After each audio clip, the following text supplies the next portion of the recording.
कलौ मोहागारे विषय विषसन्ताप्तमनसा तमश्चक्रे दूरं मृदुसदुपदेशामृतगिरा सतां चेतस्तोषि त्विहृदयवनानां मृगपति परेशं साक्षातं गुरुवर कबीरं हृदय नुमः परेशं साक्षातं गुरुवर कबीरं हृदय नुमः यो ब्रह्माणं विदधाति पूर्वं यो वै वेदांश्च प्रणोति तस्मै तमः देवमात्मबुद्धिप्रकाशं मुमुक्षुर्वै शरणमहं प्रपद्ये मुमुक्षुर्वै शरणमहं प्रपद्ये।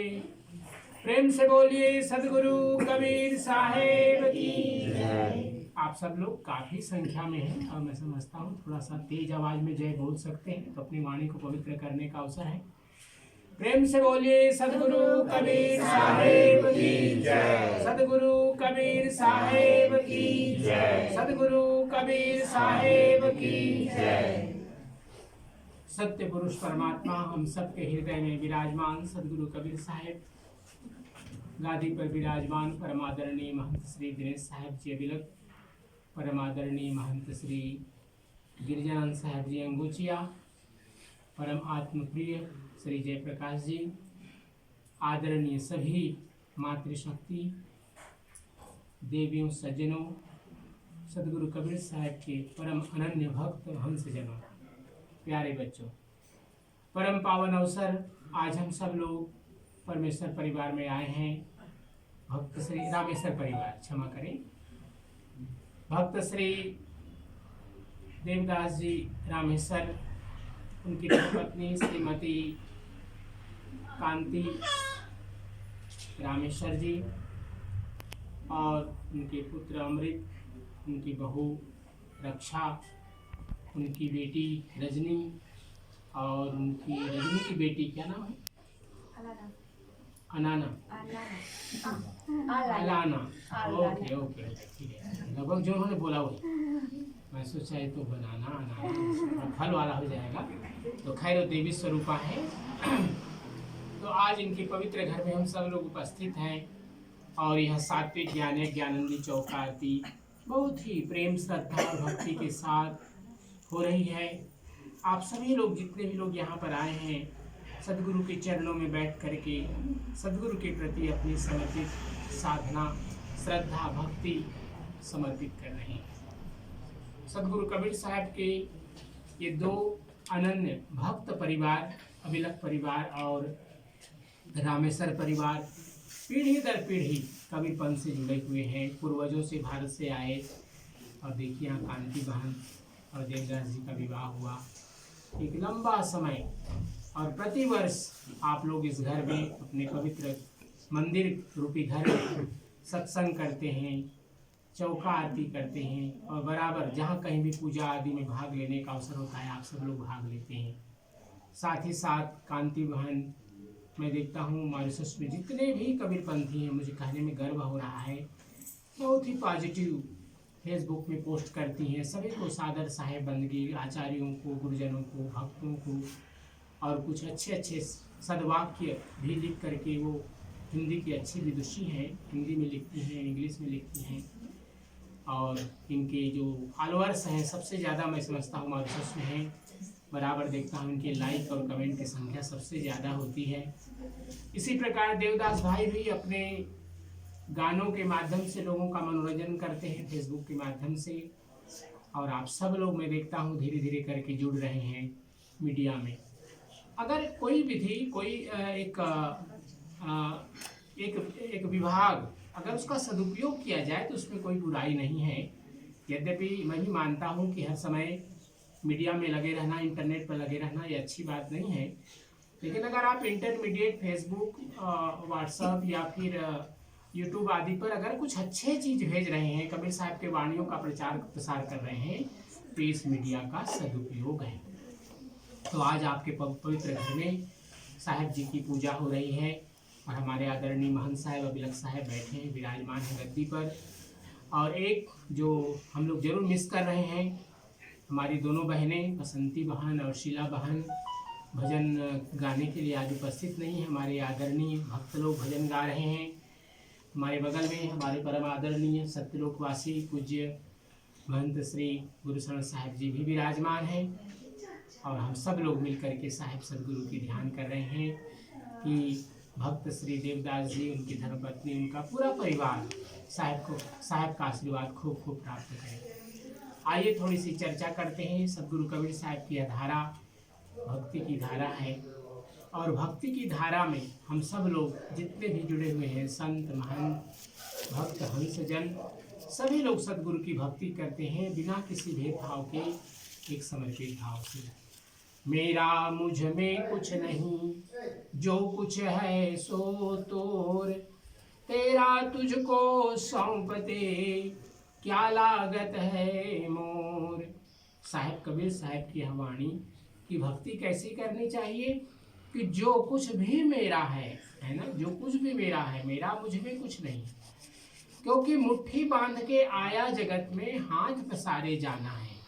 इस संसार से हम सब लोग हाथ पसारे ही जाएंगे, लेकिन जन्म और अंतिम समय के जो बीच का समय कितना सदुपयोग, कितना आनंदमय है। हम लोग कितने अच्छे अच्छे कार्य करते हैं, विद्याधन करते हैं, पढ़ाई लिखाई के बाद नौकरी करते हैं, व्यापार करते हैं, परिवारजनों के साथ मिलकर के जो सामाजिक कार्य है, पारिवारिक कार्य, वो तो करते ही करते हैं, लेकिन सदगुरु की भक्ति करते हैं पूजा सत्संग संध्या आदि के माध्यम से। तो सदगुरु कबीर साहब क्या कहते हैं कि मेरा मुझ में कुछ नहीं। अगर व्यक्ति के जीवन में केवल एक सूत्र अगर ध्यान कर ले कि मेरा मुझ में कुछ नहीं, अगर केवल ये भाव अगर आ जाए मन में, सब कुछ होते हुए, सब संपत्ति हमारे पास में है, हमारे पास सारी सुविधाएं की चीजें हैं, हमारा व्यापार खूब विस्तृत है, खूब बड़ा हुआ है, हम अपने परिवार का ही नहीं बल्कि हमारे साथ साथ व्यापार में हम कितने घरों की रोजी रोटी चलाते हैं, ये सदगुरु की कृपा है। लेकिन भाव क्या हो, मेरा मुझ में कुछ नहीं। साहिब कबीर यही कहते हैं, कितने भी बड़े व्यक्ति बन जाएं, हम पढ़े लिखे विद्वान बन जाएं, खूबसूरत हो जाएं, विद्या बलवान हो जाएं, लेकिन मन में एक ही भाव कि मेरा मुझ में कुछ नहीं। सदगुरु कबीर साहब एक ही सूत्र दे रहे हैं कि मेरा मुझ में कुछ नहीं, क्योंकि संसार में एकमात्र परमात्मा सत्य है। हमारे हिंदू संस्कृति में बहुत से दर्शन हैं, बहुत से दर्शनों में आप लोगों ने नाम सुना होगा। वेदांत दर्शन है, सांख्य योग दर्शन है, वैशेषिक है, न्याय शास्त्र है, षड दर्शन है ना, 6 प्रकार के दर्शन गिनाए गए हैं। तो उनमें से एक दर्शन है शंकराचार्य जी द्वारा विरचित, अर्थात उनके द्वारा जो व्याख्या किया गया उपनिषदों का, उनमें एक उपनिषद आता है, प्रथम उपनिषद वेदांत दर्शन का ही ये उपनिषद है, ईशावास्य उपनिषद। एक बहुत सुंदर श्लोक उसमें कहा गया कि ये जो संसार है परिवर्तनशील है, क्योंकि हम सब लोग देखिए कभी बचपन में थे, युवावस्था हुए और वो युवावस्था के बाद उसके बाद वाली सीढ़ी को प्राप्त कर रहे हैं। कभी बच्चे जन्म नहीं लिए थे, जन्म लिए जवान हो रहे हैं। बहुत से लोग इस संसार से चले गए, बहुत से लोग बुजुर्ग हो गए हैं।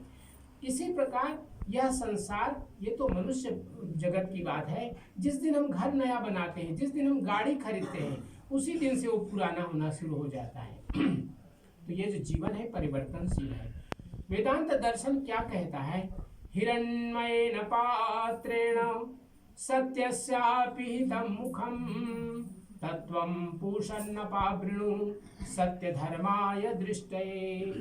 अर्थात ये जो वाक्य कहा गया उपनिषद का ये वाक्य है और बाद में इसको यजुर्वेद के साथ जोड़ दिया गया।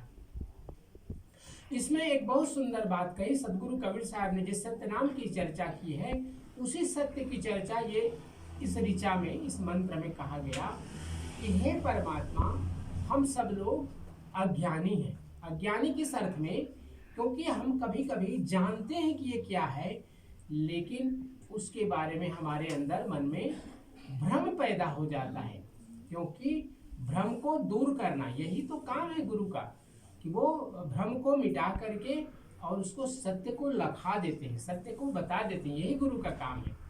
तो जो ऋषि है जिसने ये प्रार्थना की परमात्मा से कि हे परमात्मा हिरण्मय पात्रेण, क्योंकि ये जो संसार है इतनी चमकीली वस्तुएं, इतने आकर्षित करने वाली वस्तुएं हैं कि हमारा मन उस ओर आकर्षित हो जाता है और हम अपने पथ से भटक जाते हैं।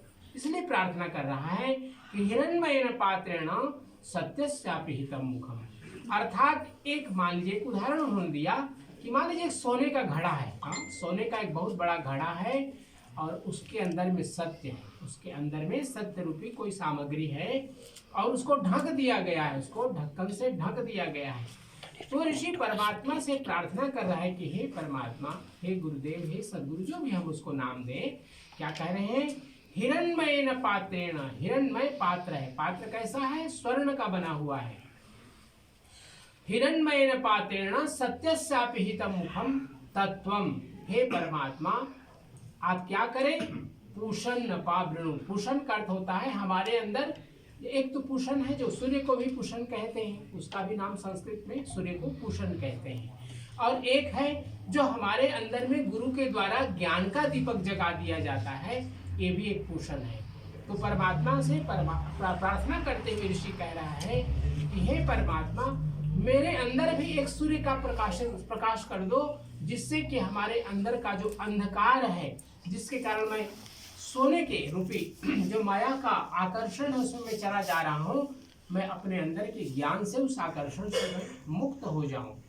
अगर एक छोटा सा दिया, जैसे वहाँ ज्योत जल रहा है, उसमें एक प्रकाश है, लेकिन उसका प्रकाश ज्यादा है एक समाधान या कलश के प्रकाश से, अगर इन सब के प्रकाश से देखा जाए तो ऊपर में जो बल्ब जल रहा है उसका प्रकाश और ज्यादा है।